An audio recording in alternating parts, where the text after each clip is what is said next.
Hey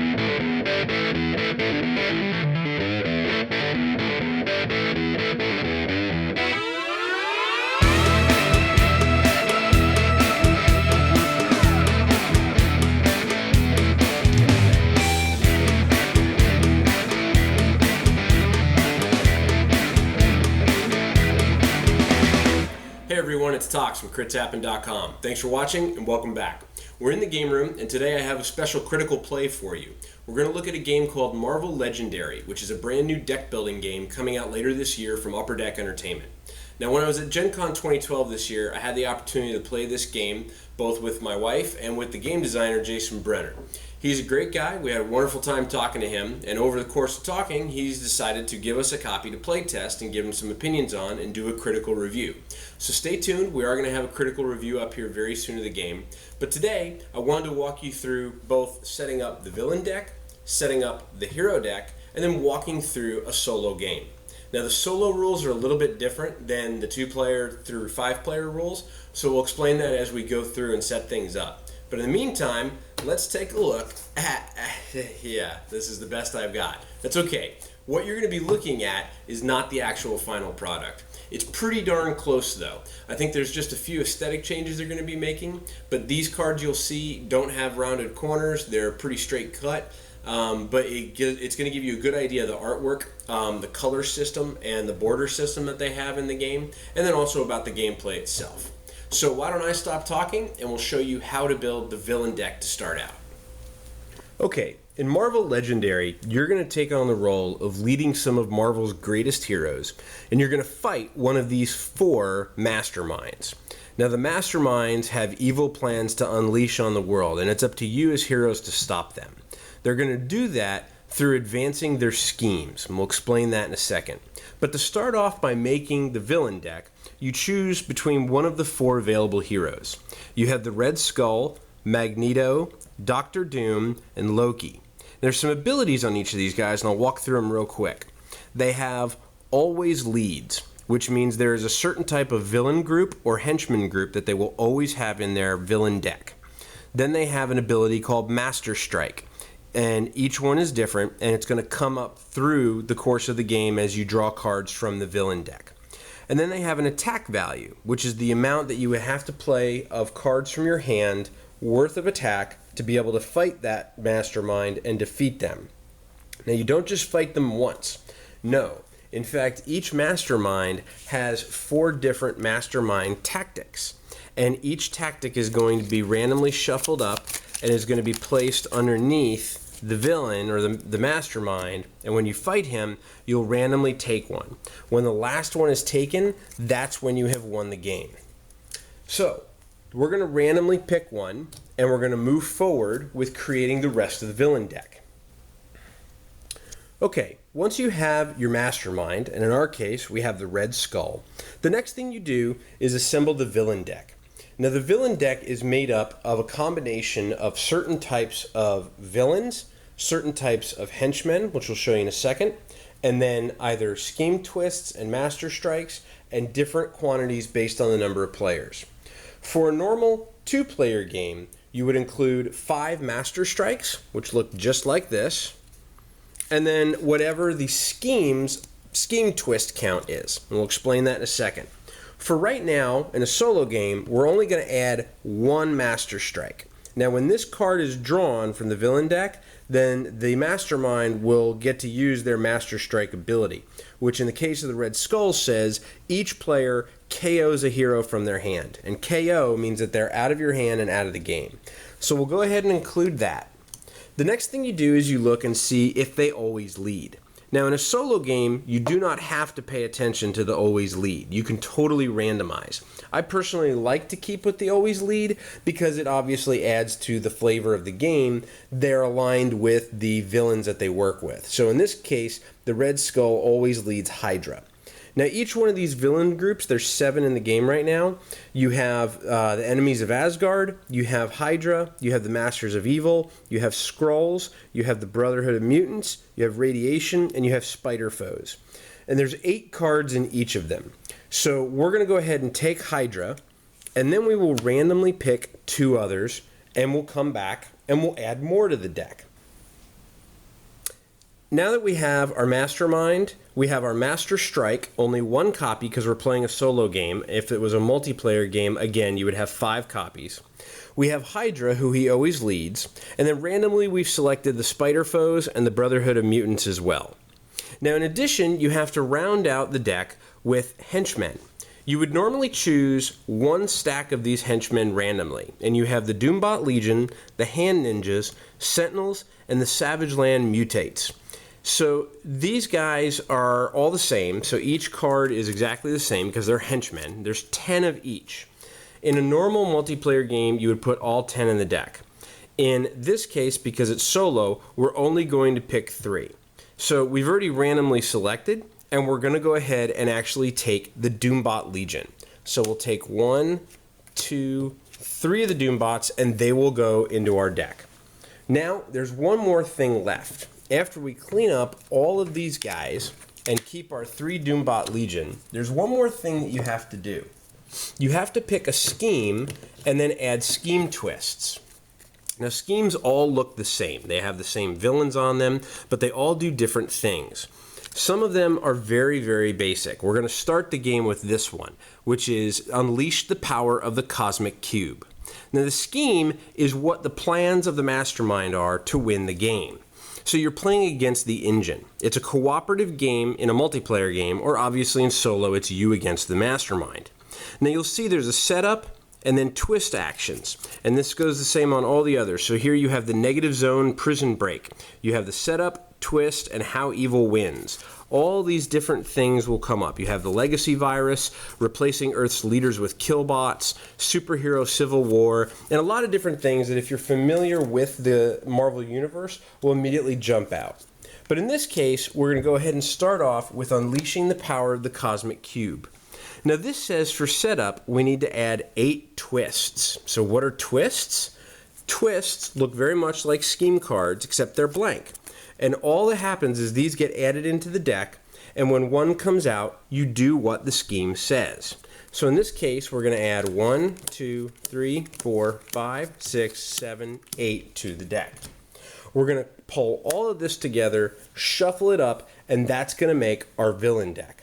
The villain will be laid out with his tactics underneath, and then we'll show you how to build the hero deck. One last thing before I get into the heroes. There are also bystanders in the game, and bystanders represent the innocents in the city. Now, in a multiplayer game, you have multiple copies of bystanders in the villain deck. In a solo game, you only have one to start out with. There are different villains in that villain deck that are going to possibly capture bystanders, so you'll have an extra stack of bystanders, and we'll show you that in a second. But for right now, we added one more to our villain deck. So now we have to make our hero deck.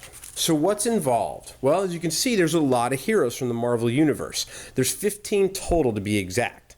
You have, from the X-Men, Cyclops, Wolverine, Storm, Rogue, Emma Frost, and Gambit. Then you have from the Avengers, Captain America, Thor, the Black Widow, Hawkeye, Hulk, and Iron Man. And then you have Spider-Man, Nick Fury from S.H.I.E.L.D., and Deadpool. Now, these 3 are on their own. They're not part of any affiliation. But Avengers and X-Men right now do have abilities that, if you'll notice on, like, for instance, Captain America here, his card specifically says, Avengers, you get +3 attack for each other Avenger hero you've played this turn. So that is a way to start chaining together not just different versions of Captain America, but teaming up with other members of the Avengers as well. Now, in a normal multiplayer game, you're going to have roughly 5 heroes per hero deck. In a solo game, you're only going to have 3. This adds a little bit of challenge to a solo game because you have to pick heroes that will work very well together. What we're going to do is literally randomize the 3 that we take, and we're going to shuffle them up. There's 14 cards in each stack of the heroes, and that, as you can imagine, leads to a lot of different combinations. I mean, we've shown you some of the combinations here from a villain deck perspective between the 4 masterminds and the different villain groups and henchman groups, but now we're getting into a ton of different heroes. So each game is going to be very different when you play. But for now, we're going to pick 3 random heroes. We've already selected randomly previously to recording this who it was we were going to pick by rolling dice, and of course Ninja Zach adding in who his favorites are. So, the first one we're going to add is Iron Man and Tony Stark. The second one we're going to add is Rogue from the X-Men. And the third and final one we're going to add is Spider-Man. So we'll have Spider-Man, Iron Man, and Rogue fighting for us in the hero deck. We're going to shuffle this up. We're going to take a second to set up the game, and we'll show you how everything looks when you start off. Before we get into gameplay, I want to show you a little bit about the different types of cards that are part of each hero's deck or each hero's stack. So we're looking at Emma Frost right here. Now, when I said that this is a prototype, you can see that it's kind of hard to read the names of the cards. That's something that Jason had told me that they were looking at potentially changing. But basically there are 4 different levels of cards in a hero's stack. You'll notice it's the same artwork. However, there's different colored borders and there's different amounts of borders. So the 2 most common cards have a full border around them and have a full color. So red in this case, blue in this case. This card has a half a border and the artwork is coming out over the border as well. You'll notice here her hand is behind the border and here her hand is in front of the border. This one's a little more rare. There's less copies of it. And then there's one major rare card that has no border whatsoever.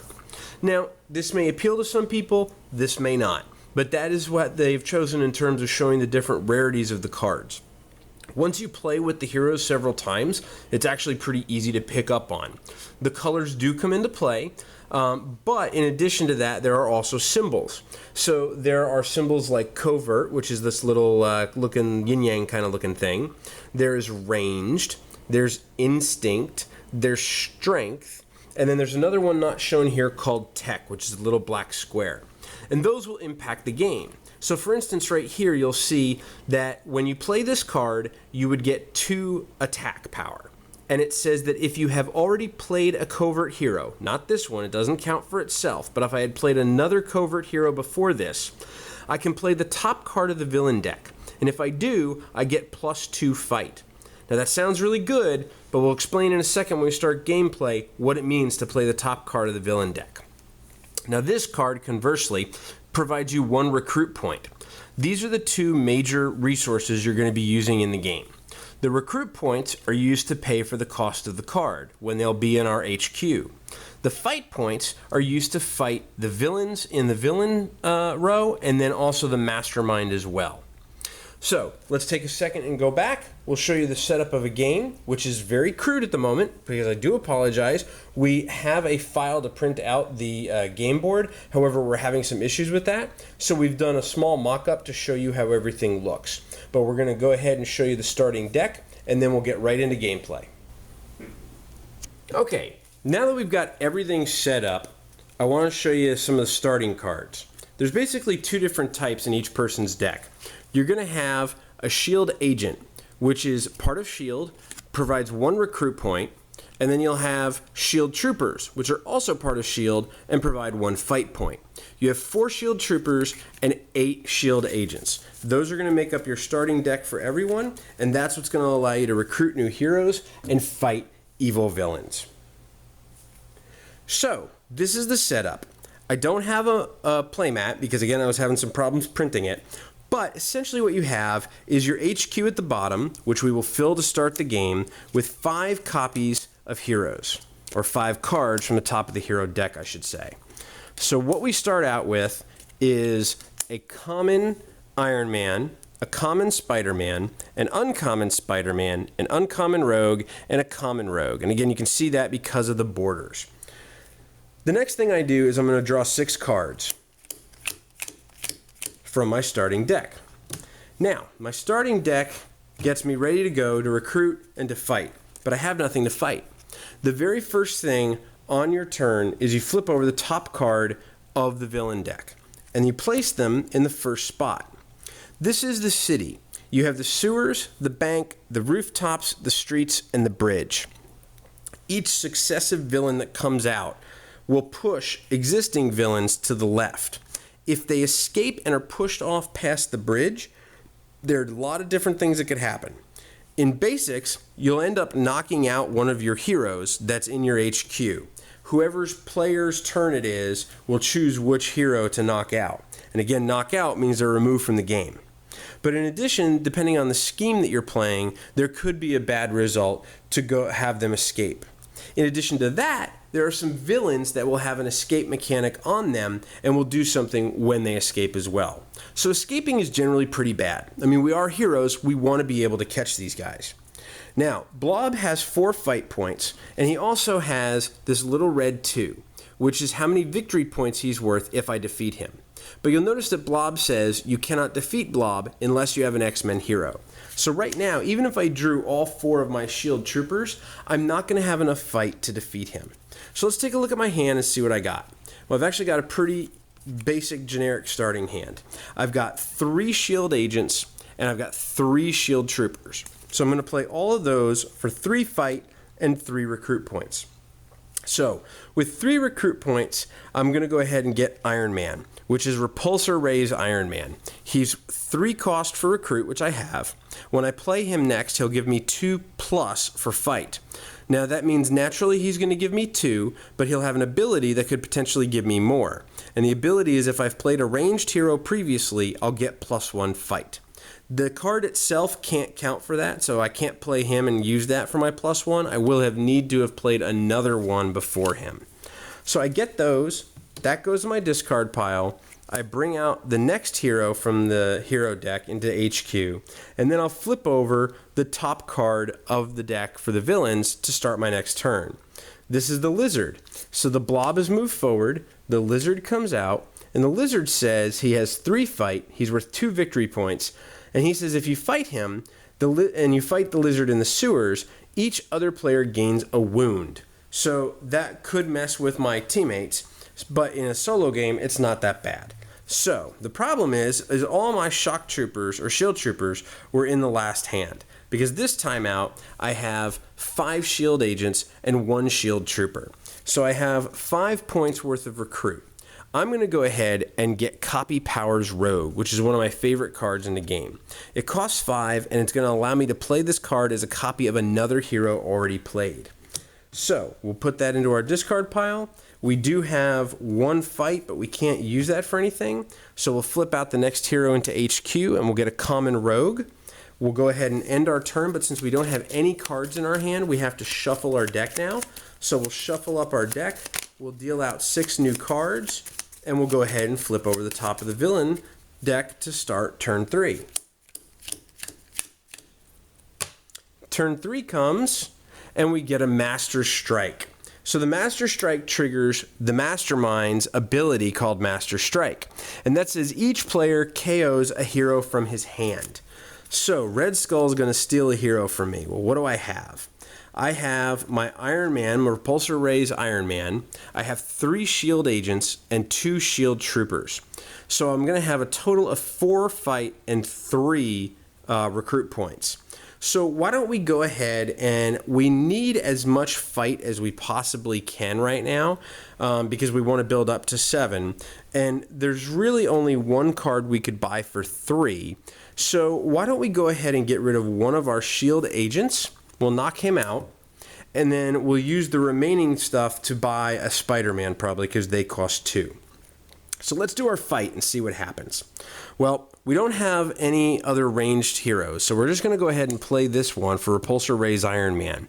He'll give us just 2 fight. Since we haven't played a previous ranged hero, we won't get the bonus. So he'll give us 2, and we'll have 3, 4 total. Now, I still don't have an X-Men creature, so I can't beat Blob, but I can beat the Lizard. So I'll defeat the Lizard for the 3, because there's no other players, nobody else will get a wound, and I'll get the 2 victory points. So that's really good. Now this sewer stays here. Blob doesn't shift over. He stays in the bank, and the sewers will stay open. Then I have my 2 shield agents for 2 recruit power, so I'm going to go ahead and take a Spider-Man. Now my options are, reveal the top card of your deck, and if it costs 2 or less, draw it. This one says, reveal the top card of your deck, and if it costs 2 or less, draw it. They're almost the same card, but this one's going to provide me 1 fight, and this one's going to provide me 1 recruit star. This one says rescue a bystander. Reveal the top card of your deck. If that card costs 2 or less, draw it.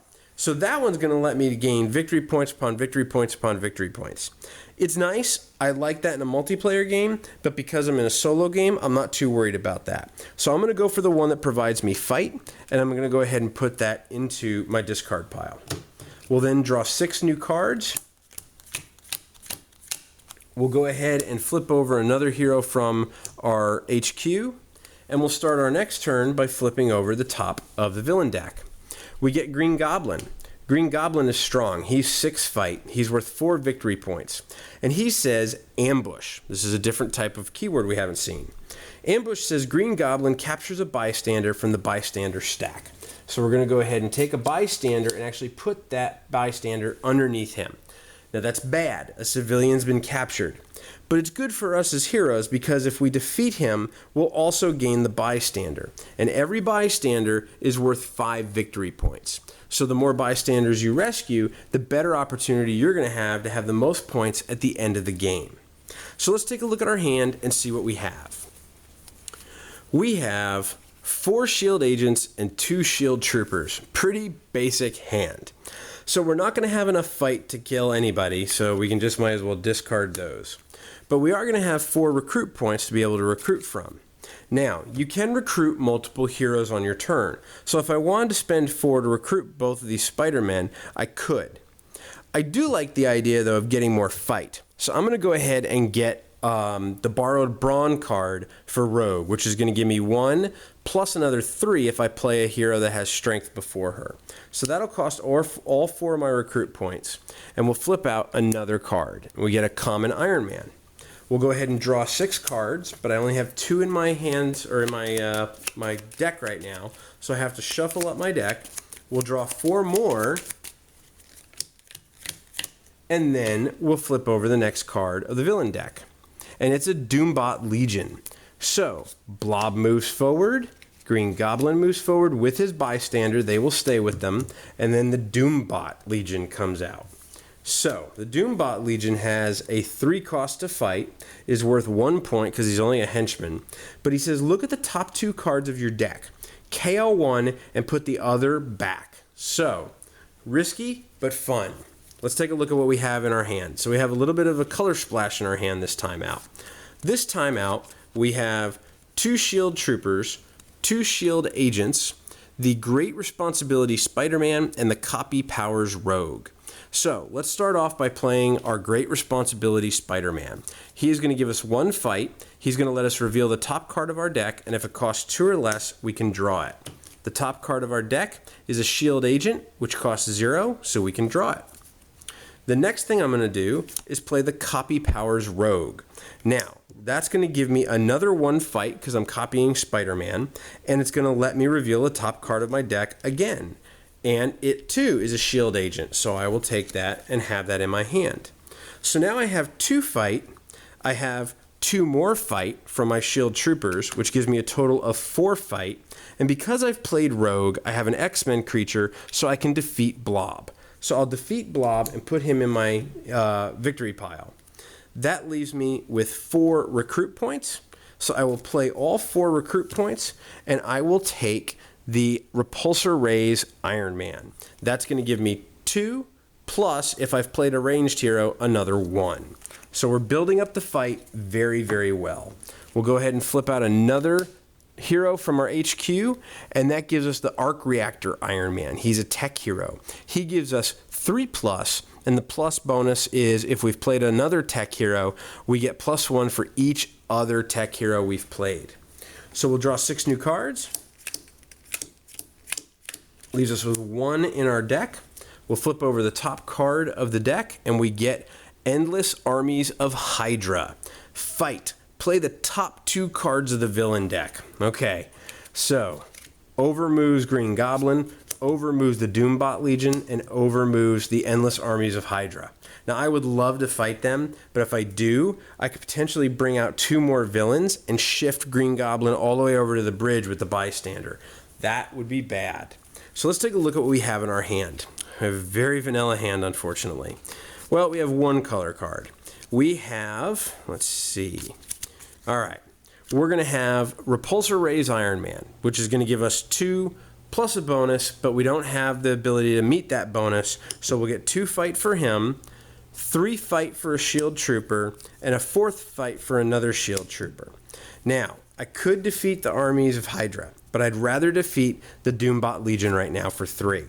Now, when I do that, I have to look at the top 2 cards of my deck, KO 1, and put the other back. Well, I only have 1 card in my deck, so I'll take that in hand, which is Borrowed Brawn from Rogue. I will shuffle up my discard pile. I still have my other 3 cards in my hand as well, but I have to get another card here to look at. So now I have Borrowed Brawn and Great Responsibility Spider-Man. I'm going to keep the Borrowed Brawn. I'm going to knock out the Spider-Man so he's out of my deck. The Borrowed Brawn goes back on top of my deck. And now I'm go back to my hand. I have 3 shield agents, so I can play them for 3 recruit points. And I will take this rogue, which is Energy Drain. She gives me 2 recruit points. Plus, if I've played a covert hero, I can knock out a card from my hand or discard pile, and if I do, I get an additional recruit point. Alright, so those go to my discard pile. We'll go ahead and flip out another, and we get the Rare Rogue, which is really good. She is a strength card. She's 4 fight, and she says each player discards the top card of their deck. Play a copy of each of those cards. So in a solo game, not that great, but in a multiplayer game, really good. 6 more cards in our hand, and we will reveal the top card of the villain deck. It's a Scheme Twist. So Scheme Twists, you have to read what happens on the scheme. This says, on a twist, put the twist next to the scheme. So we'll put it next to the scheme. It also says, when the 5th and 6th twist come out, each player gains a wound. When the 7th twist comes out, each player gains 3 wounds. And when we draw the 8th twist, evil wins. So we are 7 cards away now from evil winning and unleashing the power of the Cosmic Cube. So let's take a look at our hand now and see what we have. Okay, let's go crazy. The first thing we're going to do is play Borrowed Brawn Rogue. She gives me 1 plus a bonus, but I can't meet the bonus because it's the first card I played. However, I have Copy Powers Rogue, so I will copy her. And she will give me another 1 plus, and she'll copy the entire card plus give me the covert and the color of the card, so it's green. So I'm going to go ahead and get 1 plus an additional 3, so that'll be worth 4 plus 1 is 5. Then I'll go ahead and play my Repulsor Ray's Iron Man for 2 more, which gives me 7, and that's just enough to defeat the Red Skull. But again, I don't defeat the Red Skull. I simply take the topmost tactic from underneath him, which has been shuffled up. So this will go in my victory pile, and I'll gain 5 points. He says, look at the top 3 cards of your deck. KO 1, discard 1, and put 1 back on top of your deck. So I get him for 5 points, which is great. We're 1 card closer to defeating him, but I have to look at the top 3 cards of my deck, which is all that's left. I have to KO 1, discard 1, and keep 1. Well, I'm going to KO my shield agent, I'm going to keep the shield trooper, and I'm going to discard the other shield trooper. Not too bad at this point in the game. So that was really good. We got 1 card out from the Mastermind. We'll finish our turn. We'll have 3 recruit points left. So we'll go ahead and gain the Astonishing Strength Spider-Man and put him in our discard pile and flip over the next hero from HQ. Now we're going to go ahead and stop there because the games can take a little while and I've already done quite a bit in this video, but I hope that gives you a good idea of the gameplay for Marvel Legendary. So that is Marvel Legendary. I hope you enjoyed this critical play. I'm looking forward to bringing you the critical review very soon, so stay tuned for that. But in the meantime, we hope that this has given you a good idea of the different types of cards, the way the artwork, the borders, and the colors all work together, and the great, gigantic amount of replay that's in the game in terms of the amount of heroes you can put in terms of the amount of villains you can put in terms of the schemes that goes with those villains. And you can imagine being able to just play like this solo could take up an entire evening, if not an entire weekend. So, that's Marvel Legendary as a critical playthrough. Thank you so much for watching. Please feel free to take the time to leave comments here on YouTube. You can also find us on Facebook, on Twitter, and on Google+, and of course at our homepage at critshappen.com. But until next time, keep rescuing those bystanders, keep rolling those dice, and we hope they're all crits. True believers.